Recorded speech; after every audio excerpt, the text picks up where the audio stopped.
여러분, 만약에 돈을 내면서 일하는 척을 하는 사무실이 있다면 어떠세요? 좀 황당하게 들리죠? 근데 이게 지금 중국에서 실제로 벌어지고 있는 아주 기묘하고 또 흥미로운 이야기입니다. 오늘 이 현상 속으로 한번 깊숙이 들어가 보겠습니다. 네, 맞아요. 일하는 척하는 사무실, 이름 그대로입니다. 아니, 근데 이게 대체 어떻게 말이 되는 걸까요?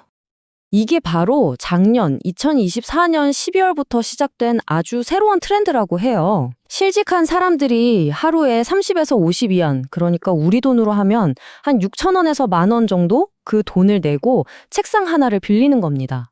그리고는 진짜 사무실이랑 거의 똑같이 생긴 공간에서 뭐랄까 화이트 칼라 직장인 코스플레이를 하면서 하루를 보내는 거죠. 여기 이 슬로건 한번 보실래요? 여기서 일할 때 가장 좋은 점이요. 월급이 아니에요. 바로 옆에서 바쁜 척하는 동료들이죠. 와, 정말 아이러니하지 않나요? 그런데 사실 바로 이 지점, 이 묘한 유대감, 이게 이 현상의 핵심이거든요. 자, 그럼 당연히 이런 질문이 생기죠. 아니, 대체 왜 자기 돈까지 내가면서 일하는 척을 하려는 걸까요? 이 질문이 바로 오늘 우리가 파헤쳐 볼 미스터리의 가장 중요한 부분입니다. 그 해답의 실마리는요, 지금 중국 사회가 처한 어떤 거대한 배경, 바로 절망의 시대라는 키워드 안에 숨어 있습니다. 지금부터 그 사회적 배경을 한번 들여다보죠. 지금 중국 직장인들이 느끼는 압박감은 정말 상상을 초월합니다. 그 중심에는 35살의 저주라는 이름만 들어도 섬뜩한 말이 자리 잡고 있어요. 언제든 나보다 젊고 몸값이 싼 인력으로 대체될 수 있다. 이런 공포가 사회 전체를 짓누르고 있는 거죠. 근데 이게 다가 아닙니다. 기술적인 불안감까지 덮쳤어요. 바로 AI와 자동화 문제죠. 결국 내 일자리도 AI한테 뺏기는 거 아니야? 이런 생각 때문에 이젠 사무직이 안정적이라는 오랜 믿음 자체가 그냥 뿌리채 흔들리고 있는 상황입니다. 그리고 정말 흥미로운 지점이 바로 이 신조어들입니다. 이런 절망적인 상황을 표현하는 새로운 단어들이 막 생겨나고 있다는 거예요. 예를 들면 아무리 발버둥 쳐도 보상은 줄어드는 이 무한 경쟁을 내이쥐안이라고 하고요. 아예 그냥 다 포기하고 드러누워 버리는 걸 탕핑이라고 부릅니다. 이런 단어들이 생겨났다는 것 자체가 이 절망감이 이제는 하나의 사회 문화가 되어버렸다는 걸 보여주는 강력한 증거죠. 자, 그럼 이 기묘한 현상 뒤에는 어떤 사람이 있을까요?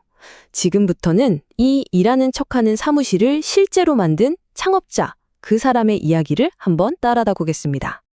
주인이라는 가명을 쓰는 한 남성이 세운 가장상반 주식회사라는 곳인데요. 위치가 재밌어요. 베이징의 아주 번화한 중심가에서 차로 한 40분 정도 떨어진 어떻게 보면 좀 평범한 교외 지역에 자리를 잡았습니다. 그런데 막상 안으로 딱 들어가 보잖아요. 그럼 진짜 현대적인 사무실의 모습을 그대로 갖추고 있습니다. 공유 책상도 있고 회의실도 있고 심지어는 라이브 스트리밍용 그린 스크린까지 마련돼 있어요. 그냥 실제 회사 환경을 완벽하게 복붙해 놓은 거죠. 이 공간의 성격을 딱 보여주는 아주 재밌는 디테일이 하나 있어요. 뭐냐면 문에 회장 집무실이라고 아주 거창하게 쓰여 있거든요. 근데 그 문을 열면 뭐가 나올까요? 짜잔, 비상계단이 나온대요. 창업자 주인은 이걸 보고 사람들이 빵 터진다고 말하는데 진짜 이 공간의 정체성을 제대로 보여주는 뭐랄까 씁쓸한 블랙 코미디 같지 않나요? 사실 이 창업자 주인의 이야기도 결국 우리가 앞에서 살펴봤던 그 사회적 압박감과 딱 연결이 됩니다. 이 사람도 원래는 대기업에 다녔는데 스스로를 새로운 황제 밑에 있는 늙은 신하 같다고 느꼈대요. 매일 의미도 없는 보고서나 만들고 그냥 출근 도장만 찍는 것 같은 삶에 현타가 와서 결국 회사를 그만둔 거죠. 그러니까 이 창업자 주인처럼 많은 사람들이 현실의 벽 앞에서 좌절을 맛본 겁니다. 그런데 말이죠. 그냥 집에서 쉬면 될 것을 왜 굳이 돈까지 내가면서 일하는 척을 선택하는 걸까요? 이제부터는 그 깊은 심리 속으로 한번 들어가 보겠습니다. 많은 사람들한테 이 척이라는 행동은요, 일종의 심리적인 안전망 역할을 해주는 거예요. 혹시나 내가 진짜로 도전하고 있는 일이 잘 안 됐을 때 에이, 어차피 난 그냥 신용만 한 거였어. 진심 아니었다고. 이렇게 스스로를 위로할 수 있는 도망갈 구멍을 미리 만들어두는 거죠. 말 그대로 실패의 충격을 흡수해주는 쿠션 같은 겁니다. 전문가들은 이 현상을 크게 세 가지로 분석하더라고요. 첫 번째는 바로 저항입니다. 성공하려면 이렇게 해야 한다는 기존의 공식에 대한 조용한 반항이라는 거죠. 두 번째는 애착이에요. 사회에서 완전히 도태되기는 싫고 일이라는 세상과 어떻게든 끈을 놓지 않고 연결되고 싶은 마음. 그리고 마지막, 세 번째는 연대입니다. 나와 비슷한 처지에 있는 사람들끼리 모여서 서로를 이해하고 지지해주는 새로운 형태의 공동체를 만들어가는 과정이라는 거죠. 자, 이제 거의 다 왔습니다. 마지막으로 정말 놀라운 반전이 남아있는데요. 이 일하는 척이 어떻게 진짜 새로운 형태의 일이 될 수 있는지 그 가능성을 보여드릴게요. 11억. 이 숫자가 뭘 의미하는지 아시나요? 바로 중국의 스마트폰 사용자 수입니다. 전체 인구의 70%에 달하는 어마어마한 숫자죠.